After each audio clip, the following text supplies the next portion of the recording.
When I took office, Pinal County endured the highest sex offenders per capita. I learned that our community's most vulnerable victims suffered a horrible investigation process. Numerous agencies interviewed the child victims, usually starting with the Department of Child Safety, law enforcement, forensic doctors, psychiatrists, and eventually a prosecutor from my office. The average investigation time took 12 interviews and 6 months. Each accounting by the child re-victimized the child. The process caused so much pain that the non-offending parent merely complied with DCS in an average of 12 out of 13 victims by simply removing the child from the offender. On those 12 cases, that left my office without any evidence to take to trial, and the case got closed.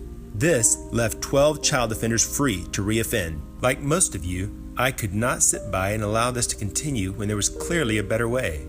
During my first term in office as the Pinal County Attorney, I reached out to the Arizona Public Safety Foundation and donated approximately $400,000 of seized criminal monies to help build a family advocacy center. The center brings together every agency used to investigate child abuse crimes. In part, this group includes the Pinal County Attorney's Office, Pinal County Sheriff's Office, all of the police departments, Department of Child Safety, psychiatrists, and even Phoenix Children's Hospital. Now that everyone works in one center, all of the agencies can sit in a back room and watch on closed-circuit TV a single interview of a child victim. Now, instead of every child abuse investigating agencies conducting separate interviews at separate locations, all of the agencies participate in one interview at this one location. So, what used to take 12 interviews and 6 months, now only takes one interview and 1 day. During the first month of the opening of our Santan Valley Family Advocacy Center, we saw and interviewed 79 children.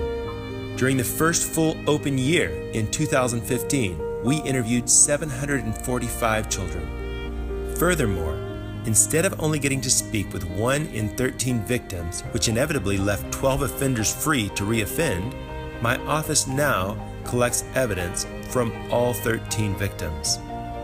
Driven by a desire to provide the absolute best services to our Pinal families, I asked the National Children's Alliance out of DC to review our facility.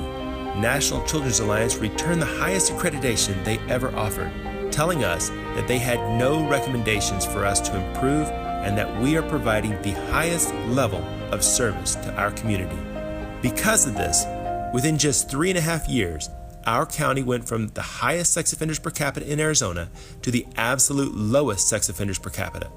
The Family Advocacy Center provided the means to decrease the investigation times of child abuse crimes, and this in turn set Pinal County apart as the safest place in Arizona for our children. Please join me in this fight against child abuse. Please vote for Lando Voyles for County Attorney. Thank you.